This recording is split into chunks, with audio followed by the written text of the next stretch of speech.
नमस्कार दोस्तों, स्वागत आप सभी का। पिछले वीडियो में हमने बात की थी भारतीय संविधान का निर्माण और भारतीय संविधान के निर्माण को लेकर भारतीयों ने खुद ने क्या प्रयास किया, अंग्रेजों ने खुद ने क्या प्रयास किया, उसकी हम बातें कर रहे थे। भारतीयों का प्रयास हम पढ़ चुके थे। अंग्रेजों का प्रयास में हमने दो तीन प्रस्ताव देखे भी हैं। जैसे हमने सबसे पहले अगस्त प्रस्ताव की बात की, फिर हमने उसके बाद में हमने बात की थी आपके क्रिप्स मिशन की, फिर इसके बाद बेबेल प्रस्ताव की बात की। अब दोस्तों एक सबसे ज्यादा इंपॉर्टेंट टॉपिक की बात करेंगे, कैबिनेट मिशन की। उस कैबिनेट मिशन जो आया था, इस कैबिनेट मिशन के आने के उद्देश्य क्या थे, किस प्रकार आया था, उसकी हम बात करते हैं कैबिनेट मिशन की। तो सबसे पहले दोस्तों बात करते हैं, देखो चुनावों की बात करते हैं। 1945 में ब्रिटेन में क्या हुए, 1945 में ब्रिटेन में आम चुनाव हुए। ब्रिटेन में क्या हुए दोस्तों, आम चुनाव हुए। 1945 में ब्रिटेन में आम चुनाव हुए और उन चुनावों में जीत मिली किसको? उस चुनाव में जीत गई कौन सी पार्टी? Labour party.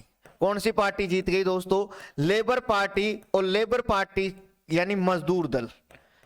और मजदूर दल के एक नेता थे, लेबर पार्टी के जो एक नेता थे जिनका नाम था क्लीमेंट एटली। क्या नाम था उनका? क्लीमेंट एटली। क्लीमेंट एटली ब्रिटेन के नए प्रधानमंत्री बन गए। क्लीमेंट एटली क्या बन गए दोस्तों? ब्रिटेन के नए प्रधानमंत्री बन गए क्लीमेंट एटली, जिनके बारे में हम बात करनी है। क्लीमेंट एटली के बारे में, इन्होंने भारत की स्वतंत्रता के लिए एक प्रस्ताव रखा। भारत की स्वतंत्रता के लिए क्या रखा? इन्होंने एक प्रस्ताव रखा। कब रखा, कैसे रखा, उसकी बातें करते हैं। तो क्लेमेंट एटली नए प्रधानमंत्री बनते ही ये एक उदारवादी नेता थे, यानी थोड़ा नरम दिल के नेता थे। इन्होंने भारत की स्वतंत्रता के लिए प्रयास किए। इन्होंने दो प्रस्ताव रखे। क्लेमेंट एटली ने क्या रखे? दो प्रस्ताव। एक भारत की स्वतंत्रता और दूसरा इन्होंने प्रस्ताव रखा भारत के लिए संविधान सभा। भारत के लिए संविधान सभा। इन्होंने दो प्रस्ताव रखे राष्ट्रपति के बारे, भारत के लिए संविधान सभा। ये दो प्रस्ताव इन्होंने कब रखे? इन्होंने 14 मार्च 1946 को रखे। 14 मार्च 1946 को इन्होंने रखा हाउस ऑफ कॉमन्स में। कहां रखा? House of Commons. ब्रिटेन में भी दो होते हैं, एक होता है हाउस ऑफ लॉर्ड्स, एक होता है हाउस ऑफ कॉमन्स। अपने भी दो होते हैं, लोकसभा और राज्यसभा। 14 मार्च 1946 को हाउस ऑफ कॉमन्स में यह प्रस्ताव रखा गया भारत की स्वतंत्रता और भारत के लिए संविधान सभा का। यह प्रस्ताव जो रखा गया, यह पारित कब होता है? ये पारित होते हैं ये दोनों प्रस्ताव 20 मार्च को। कितनी तारीख को? 20 मार्च 1946 को ये पारित होते हैं। और पारित होने के बाद क्लीमेंट एटली ने अपने कैबिनेट मंत्रियों को भेजा। कैबिनेट मंत्रियों को भारत भेजा। मंत्रियों को भारत भेजा। और भारत भेजा तो उन्होंने एक मिशन भेजा जिसे हम कहते हैं कैबिनेट मिशन। क्या कहते हैं? Cabinet mission. तो इस क्लीमेंट एटली ने अपने 3 कैबिनेट मंत्रियों को भारत भेजता है और एक मिशन देकर भारत भेजता है, और उस मिशन को हम कहते हैं कैबिनेट मिशन। क्या बोलते हैं दोस्तों? उसे कैबिनेट मिशन बोलते हैं। यानी एक मिशन भारत आता है और उस मिशन का नाम था कैबिनेट मिशन। देखो, मिशन आया तो मिशन के उद्देश्य क्या थे? तो मिशन के उद्देश्य थे दो। इस कैबिनेट मिशन के उद्देश्य थे दो। एक भारत की स्वतंत्रता, नहीं, भारत की संविधान सभा का गठन, संविधान सभा का गठन, और दूसरा उद्देश्य था अंतरिम सरकार का गठन। अंतरिम सरकार का गठन। इन दो उद्देश्यों को लेकर यह मिशन भारत आता है, कैबिनेट मिशन। ये कैबिनेट मिशन भारत कब आया? तो ये कैबिनेट मिशन भारत आता है, भारत में कब आता है ये? तो भारत में आता है 24 मार्च को। 24 मार्च 1946 को ये भारत आता है। इस कैबिनेट मिशन में कितने सदस्य थे? 3 सदस्य थे। एक तो था सर पैट्रिक लॉरेंस। एक तो कौन था, सर पैट्रिक लॉरेंस था, जो कि इसका क्या था, अध्यक्ष था। इस मिशन का अध्यक्ष कौन था, सर पैट्रिक लॉरेंस। दूसरा था एवी अलेक्जेंडर, एवी अलेक्जेंडर। तीसरा इसका जो सदस्य था वो था सर स्टेफर्ड क्रिप्स। तीसरा कौन था, सर स्टेफर्ड क्रिप्स। ये 3 सदस्य भारत आते हैं, एवी अलेक्जेंडर, स्टेफर्ड क्रिप्स और पैट्रिक लॉरेंस। तीनों कैबिनेट मंत्री थे, इसका मतलब इनके पास कोई ना कोई कैबिनेट मंत्रालय था। इनके पास कौन कौन सा मंत्रालय था, तो पैट्रिक लॉरेंस तो था भारत सचिव, भारत सचिव। मैंने बताया ना 1858 के अधिनियम में भारत सचिव नामक नया पद गठित किया गया था, भारत सचिव या भारत मंत्री। एवी अलेक्जेंडर ये था नौसेना मंत्री, ये क्या था, नौसेना मंत्री। और ये था व्यापार मंत्री, ये कौन था, व्यापार मंत्री। तीनों कैबिनेट स्तर के मंत्री थे, इसलिए नाम पड़ गया कैबिनेट। मिशन का नाम क्या पड़ गया भाई, कैबिनेट मिशन पड़ गया। ये जो मिशन था ये भारत के लिए एक पास था, भारत के लिए संविधान सभा गठन के लिए एक पास था। यानी कि आप इसे ऐसे भी याद रख सकते हो, PAS, पास।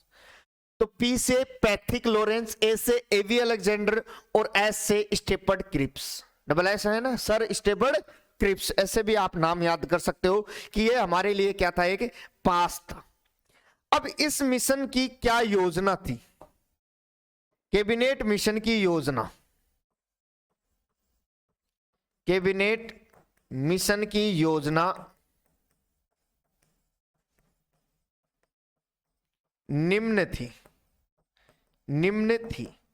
अब इसकी योजना क्या थी, देखो पहली योजना थी 10 लाख की जनसंख्या पर, 10 लाख की जनसंख्या पर एक प्रतिनिधि संविधान सभा में शामिल किया जाएगा।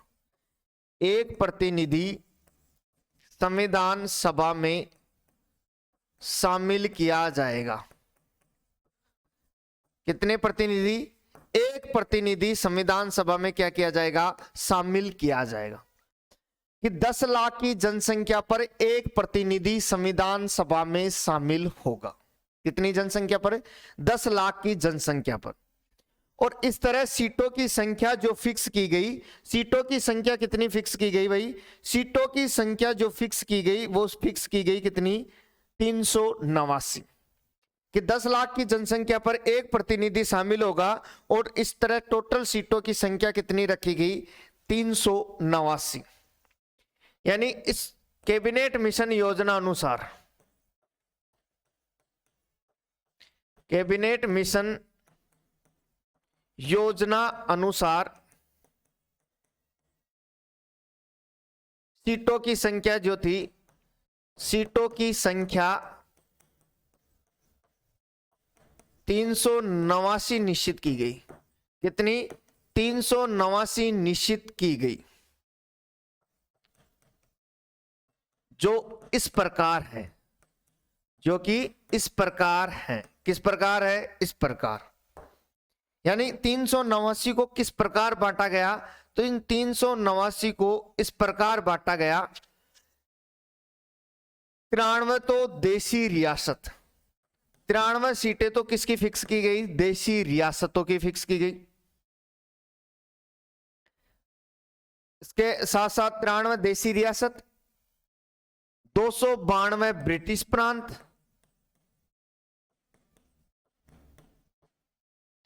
और 4 चीफ सीप कमिश्नरी प्रदेश, चीफ सीप कमिश्नरी प्रदेश। 93 देशी रियासत, 292 ब्रिटिश प्रांत और 4 चीफ सीप कमिश्नरी प्रदेश क्या किए गए, बनाए गए। कौन सी, कैबिनेट मिशन की योजना अनुसार। 4 कौन कौन से थे, आप चारों का भी नाम याद रखना चाहो तो चारों का भी नाम याद रख सकते हो कि वो 4 कौन कौन से थे। तो देखो ए से याद रखना अजमेर मेरवाड़ा, अजमेर मेरवाड़ा। बी से याद रखना बलूचिस्तान,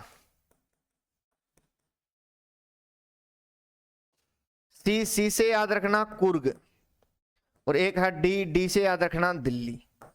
ये 4 चीफ कमिश्नरी प्रदेश थे, अजमेर, मेरवाड़ा, बलूचिस्तान, कुर्ग और दिल्ली। बलूचिस्तान, अजमेर, मेरवाड़ा तो कहां पड़ता है भाई? राजस्थान में। कहां पड़ता है ये? तो राजस्थान में। ये पाकिस्तान में, ये कर्नाटक में, और ये कहां पड़ता है? दिल्ली में। ये तो दिल्ली में है ही। तो 389 को इस प्रकार से विभाजित किया गया। अब इसमें यह रखा गया कि ये जो देशी रियासतों से सदस्य आएंगे इनको मनोनीत किया जाएगा। यानी इनको तो क्या किया जाएगा? मनोनीत। इनको तो मनोनीत किया जाएगा, और इन दोनों जगह से क्या किया जाएगा? निर्वाचित किया जाएगा। इन 2 जगह से क्या किया जाएगा? निर्वाचित किया जाएगा। इसका मतलब हम कह सकते हैं संविधान सभा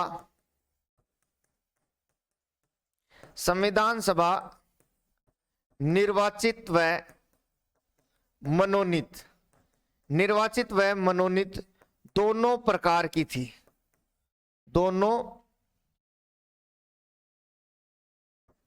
दोनों प्रकार की थी।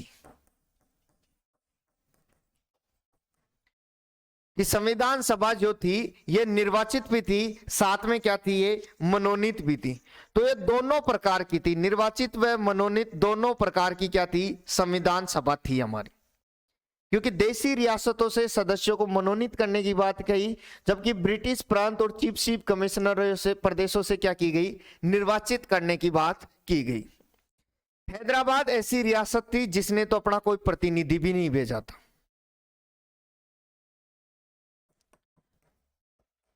हैदराबाद एकमात्र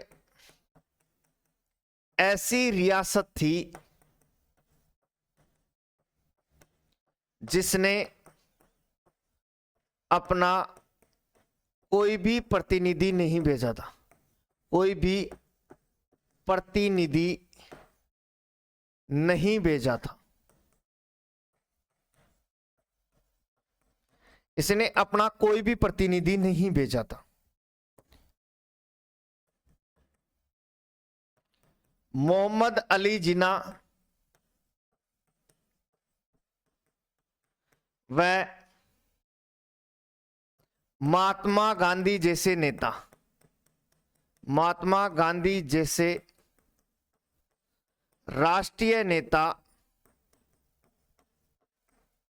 संविधान सभा के सदस्य नहीं थे। संविधान सभा के सदस्य नहीं थे।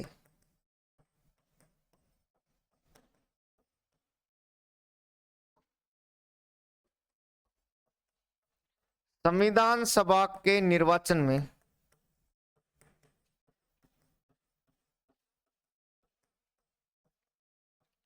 भारतीय जनता ने अप्रत्यक्ष रूप से भाग लिया था। अप्रत्यक्ष रूप से भाग लिया था।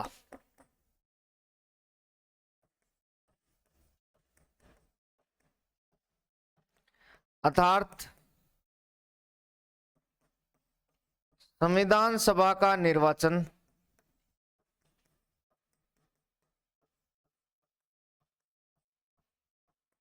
प्रांतीय विधानसभा के सदस्यों द्वारा किया गया था। प्रांतीय विधानसभा के सदस्यों द्वारा किया गया था। सदस्यों द्वारा किया गया था।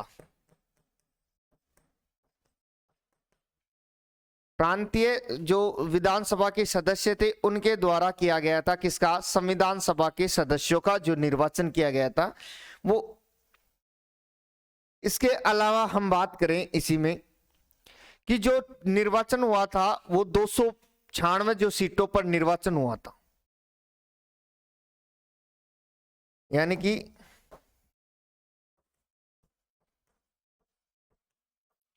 देशी रियासतों से सदस्यों को मनोनीत तथा अंग्रेज भारत से निर्वाचित किया गया था। निर्वाचित किया गया था।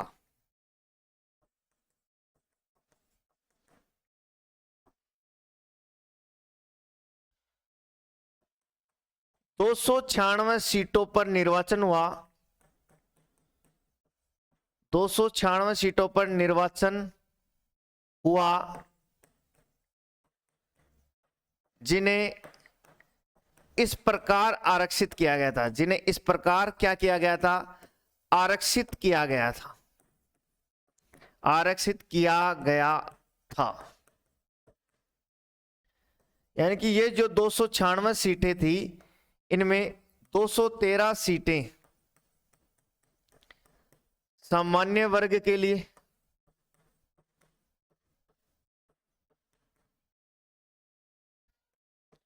79 सीटें मुसलमानों के लिए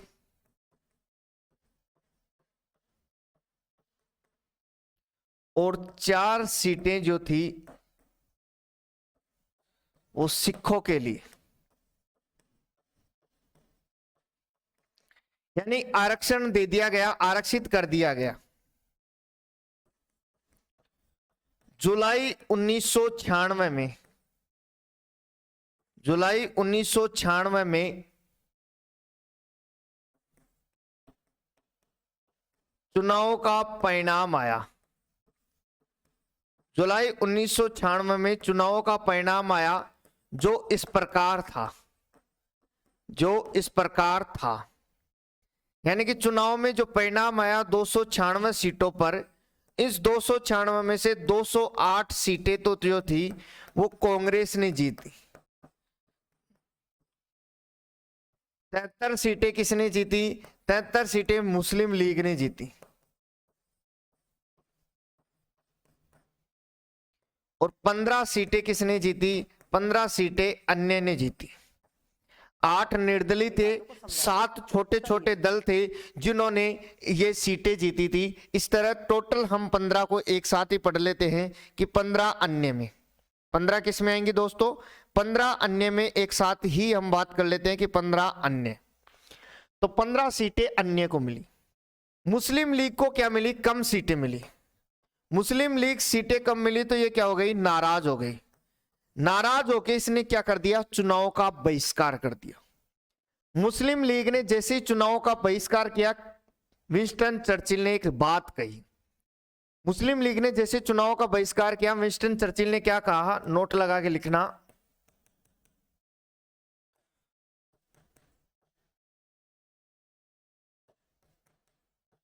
मुस्लिम लीग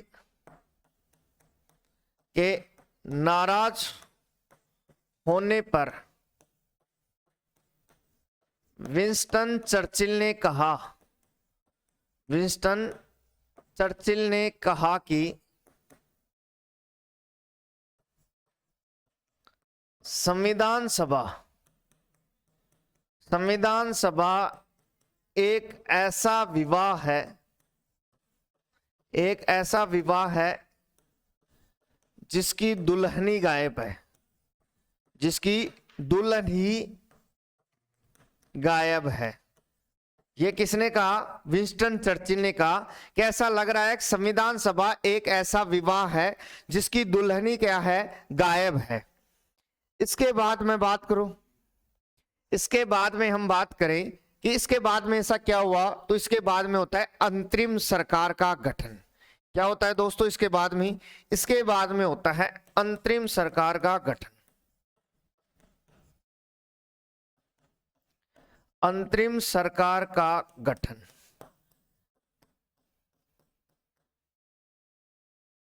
क्योंकि कैबिनेट मिशन के 2 उद्देश्य थे, एक अंतरिम सरकार का गठन करना और दूसरा संविधान सभा का गठन। अब उसने संविधान सभा का गठन तो कर दिया, लेकिन अब अंतरिम सरकार का गठन करना था। तो इस अंतरिम सरकार के गठन की बात की 1 अगस्त 1946 को लॉर्ड वेवेल ने जवाहरलाल नेहरू को अंतरिम सरकार बनाने के लिए आमंत्रित किया। अंतरिम सरकार बनाने के लिए आमंत्रित किया।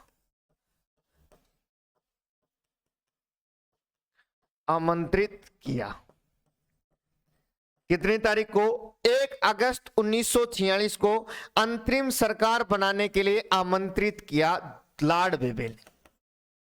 16 अगस्त 1946 को कांग्रेस ने और मुस्लिम लीग ने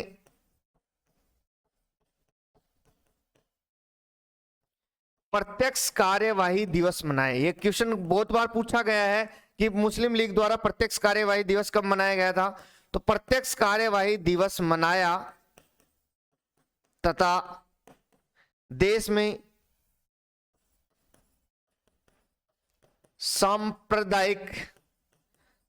सांप्रदायिक दंगे भड़का दिए। देश में क्या भड़का दिए? सांप्रदायिक दंगे भड़का दिए।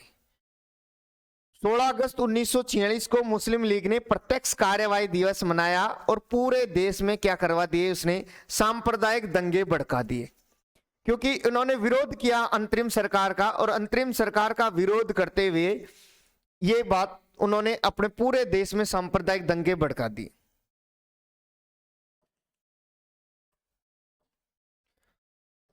चौबीस अगस्त 1946 को अंतरिम सरकार की घोषणा की गई। अंतरिम सरकार बनाने की घोषणा की गई। नमस्कार दोस्तों, स्वागत है। बनाने की घोषणा की गई। अंतरिम सरकार बनाने की क्या की गई? घोषणा की गई। 2 सितंबर 1946 को लॉर्ड वेवेल की अध्यक्षता में 13 सदस्यीय अंतरिम सरकार का गठन किया गया। आपसे पूछा जाए अंतरिम सरकार का गठन, 2 सितंबर अंतरिम सरकार का गठन किया गया। अंतरिम सरकार का गठन कितनी तारीख को किया गया? 2 सितंबर को किया गया था। कितनी तारीख को? 2 सितंबर को अंतरिम सरकार का गठन किया गया। और वो 2 सितंबर 1946 को अंतरिम सरकार कितने सदस्यों की थी? 13 सदस्यों की। कितने सदस्यों की थी? 13 सदस्यों की थी।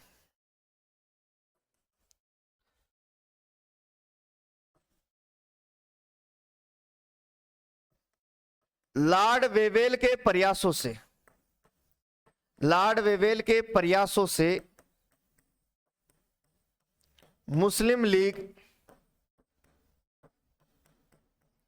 26 अक्टूबर 1946 को शामिल होती है, को अंतरिम सरकार में शामिल होती है। अंतरिम सरकार में क्या होती है? शामिल होती है। लेकिन अंदर रहकर विरोध करती है। विरोध करती है तथा अंतरिम सरकार में सदस्यों की संख्या 15 की गई। 15 की गई। यानी अब सदस्यों की संख्या कितनी हो गई? 15। पहले कितनी थी? 13। अरे 2 सितंबर को जो कितने सदस्य थी? 13 सदस्य। अब कितने सदस्य थी? 15।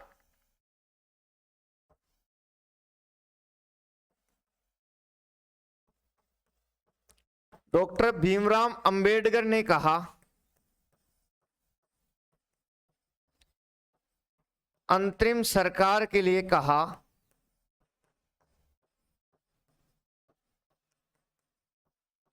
कि यह एक ऐसे देश की सरकार है जिसे 2 राष्ट्र मिलकर चला रहे हैं। दो राष्ट्र मिलकर चला रहे। ऐसा लग रहा है कि यह एक ऐसे देश की सरकार है जिसे कितने राष्ट्र मिलकर चला रहे हैं भाई? दो राष्ट्र मिलकर चला रहे हैं। कितने राष्ट्र? दो राष्ट्र मिलकर चला रहे हैं। यह बात किसने की? डॉक्टर भीमराव अंबेडकर ने की। किसने की दोस्तों? डॉक्टर भीमराव अंबेडकर ने की। अब वो 15 सदस्य कौन कौन थे उनकी बात करते हैं। एक तरफ उनके नाम और दूसरी तरफ उनका मंत्री पद। एक तरफ हम बात करेंगे नाम, दूसरी तरफ हम बात करेंगे मंत्री पद। क्रम संख्या।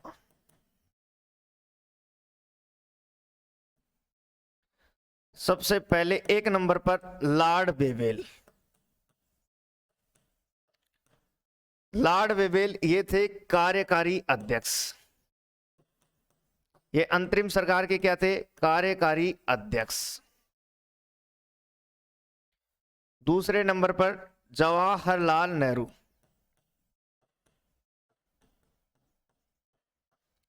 ये थे उपाध्यक्ष राष्ट्रमंडल व विदेशी मामले।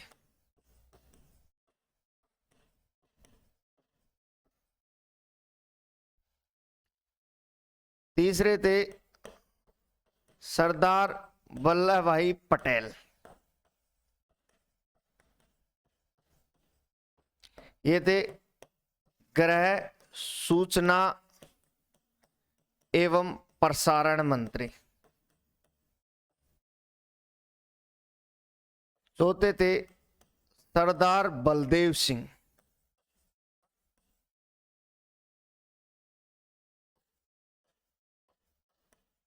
सरदार बलदेव सिंह ये थे रक्षा। पांचवा है राजेंद्र प्रसाद। राजेंद्र प्रसाद थे खाद्य एवं कृषि। खाद्य एवं कृषि।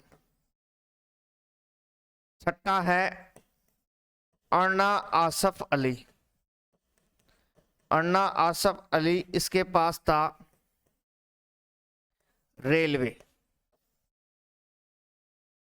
सातवां है बाबू जगजीवन राम।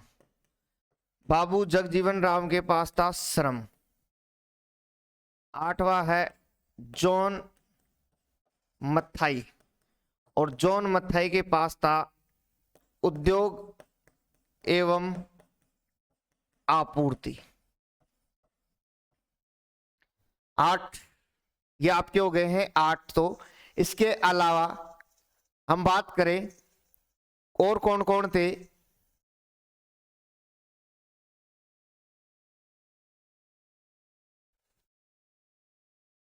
नौवें नंबर पे हम बात करें चक्रवर्ती राजगोपालचारी।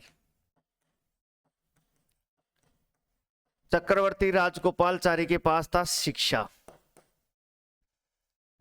10वें नंबर पे बात करें C.H. भाभा। C.H. भाभा के पास था कार्य खनन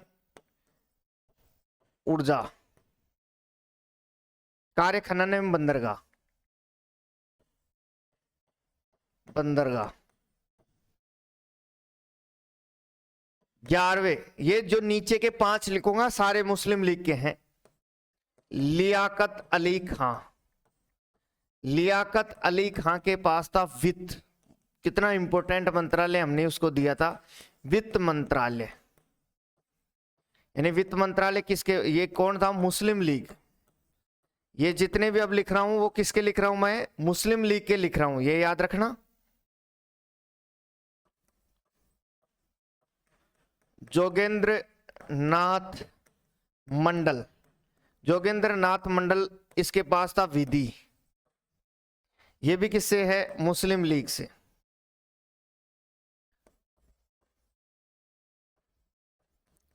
अब्दुल रब निस्तार।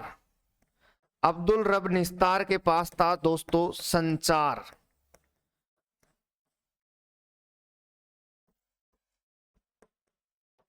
गजनफर अली खां, गजनफर जो अली खां था, उस गजनफर अली खां के पास था स्वास्थ्य। उसके पास कौन सा था? स्वास्थ्य। और 15वां नंबर लास्ट जो था वो था अब आई चुंद्रीकर, आई चुंद्रीकर।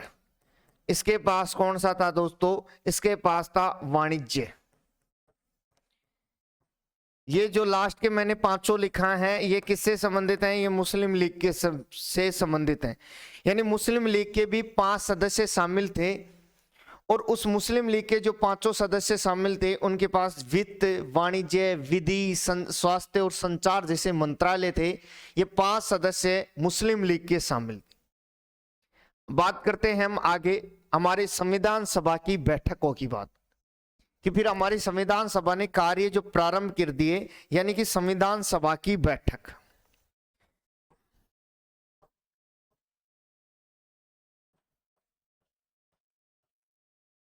संविधान सभा की बैठक। और संविधान सभा की बैठक की हम बात करते हैं दोस्तों, सबसे पहले बात करते हैं प्रथम बैठक। संविधान सभा की पहली बैठक जो हुई थी 9 दिसंबर 1946 को हुई थी। कब हुई थी? 9 दिसंबर 1946 को हुई थी। कहां हुई थी? दिल्ली में। कितने बजे? प्रातः 11 बजे। कितने बजे? प्रातः 11 बजे ये हुई थी दिल्ली में प्रथम बैठक। इस प्रथम बैठक में कितने सदस्यों ने भाग लिया था? तो इस प्रथम बैठक में कुल 207 सदस्यों ने भाग लिया। सदस्यों ने भाग लिया, जिनमें 9 महिला सदस्य थे, जिनमें 9 महिला सदस्य थी। कितनी महिला सदस्य थी? 9 महिला सदस्य थी। इस प्रथम बैठक में प्रथम अध्यक्ष किसको बनाया गया? प्रथम अध्यक्ष सच्चिदानंद सिन्हा को बनाया गया। सच्चिदानंद सिन्हा अस्थायी अध्यक्ष बने थे। याद रखना, अस्थायी क्या थे? ये अस्थायी अध्यक्ष थे।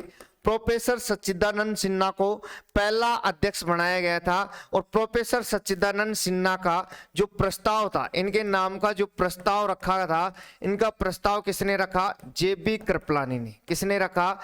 जेबी कृपलानी ने रखा। और फ्रांस की वरिष्ठता नियम के आधार पर, फ्रांस की वरिष्ठता नियम के आधार पर,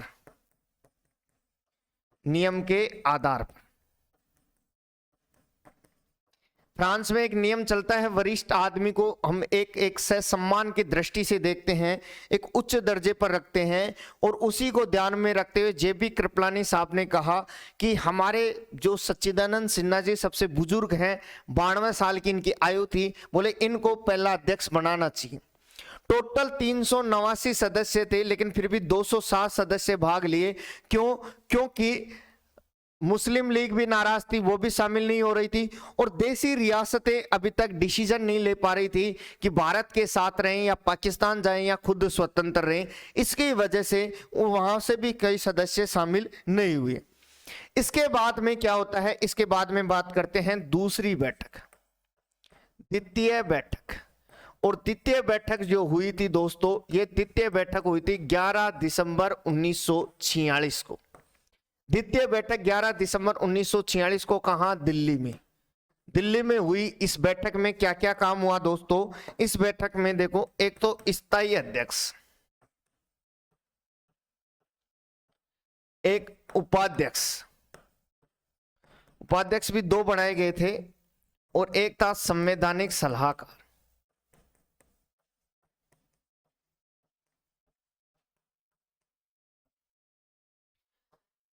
अध्यक्ष बनाया गया, किसको बनाया गया अध्यक्ष दोस्तों? तो अध्यक्ष बनाया गया, स्थायी अध्यक्ष डॉक्टर राजेंद्र प्रसाद को।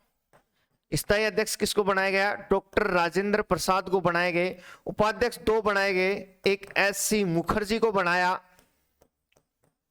ये एस.सी. मुखर्जी अंग्रेज भारत से थे,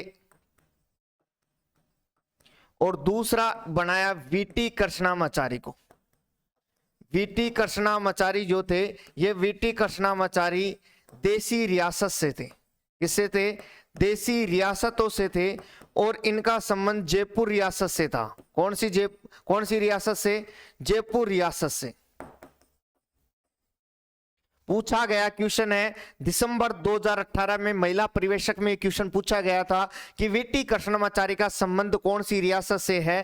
तो जयपुर रियासत से। संवैधानिक सलाहकार के रूप में जोड़ा गया था बी.एन. राव को, बेनेगल नरसिम्हन राव।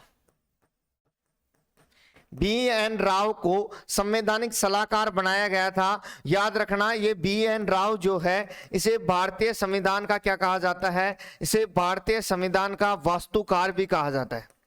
भारतीय संविधान का क्या कहते हैं? इसे भारतीय संविधान का वास्तुकार भी कहते हैं। अंतर्राष्ट्रीय न्यायालय में भारत की ओर से न्यायाधीश बनने वाले पहले व्यक्ति भी बी.एन. राव ही थे। इसके बाद हम बात करते हैं तीसरी बैठक। कौन सी बैठक की बात करते हैं दोस्तों? इसके बाद में हम बात करते हैं तीसरी बैठक की बात करते हैं। और तीसरी बैठक कब हुई थी? तीसरी बैठक होती है 13 दिसंबर 1946 को होती है तीसरी बैठक। वो भी कहाँ होती है? दिल्ली में। कहाँ होती है? दिल्ली में होती है। और इस तीसरी बैठक में मैं बात करूं दोस्तों, इस तीसरी बैठक में जवाहरलाल नेहरू ने उद्देश्य प्रस्ताव रखे। क्या रखे? उद्देश्य प्रस्ताव रखे। उद्देश्य प्रस्ताव कब रखे गए? 13 दिसंबर 1946 को रखे गए उद्देश्य प्रस्ताव। और ये उद्देश्य प्रस्ताव जो पारित होते हैं, ये पारित कब होते हैं? पारित होते हैं 22 जनवरी 1947 को ये पारित होते हैं। जवाहरलाल नेहरू ने भविष्य की योजनाओं को ध्यान में रखते हुए कि हम भविष्य में किन योजनाओं को लेकर इस संविधान सभा का गठन कर रहे हैं, क्यों हम संविधान का निर्माण कर रहे हैं, इन सब बातों को ध्यान में रखते हुए इसका गठन किया गया था। और इसका गठन कब किया गया था दोस्तों? इसका गठन जो किया गया था वो कब किया गया था? 13 दिसंबर 1946 को उद्देश्य प्रस्ताव रखे गए थे। इन्हीं उद्देश्य प्रस्तावों को ध्यान में रखते हुए 22 जनवरी 1947 को इनको पारित किया गया। पारित होते ही के.एम. मुंशी ने इनको क्या कहा? के.एम. मुंशी ने इन्हें कहा गणतंत्र की जन्म कुंडली या राजनीतिक कुंडली बताया। इन्हें गणतंत्र की जन्म कुंडली या राजनीतिक कुंडली बताया। किनको? उद्देश्य प्रस्तावों को। किसने बताया? के.एम. मुंशी ने बताया। और दूसरी बात एक और याद रखना दोस्तों, उद्देश्य प्रस्तावना का आधार कहलाते हैं। प्रस्तावना का क्या कहलाते हैं? आधार कहलाते हैं। आपको प्रस्तावना में भी ये बात बताई जाएगी, तो आधार कहलाते हैं। तो उद्देश्य प्रस्ताव ही प्रस्तावना के क्या कहलाते हैं? आधार कहलाते हैं। बाकी हमारी जो बाकी की जो तथ्य जो बचे हुए हैं इनसे संबंधित बाकी की बात करेंगे दोस्तों नेक्स्ट क्लास में। तब तक के लिए बहुत बहुत धन्यवाद।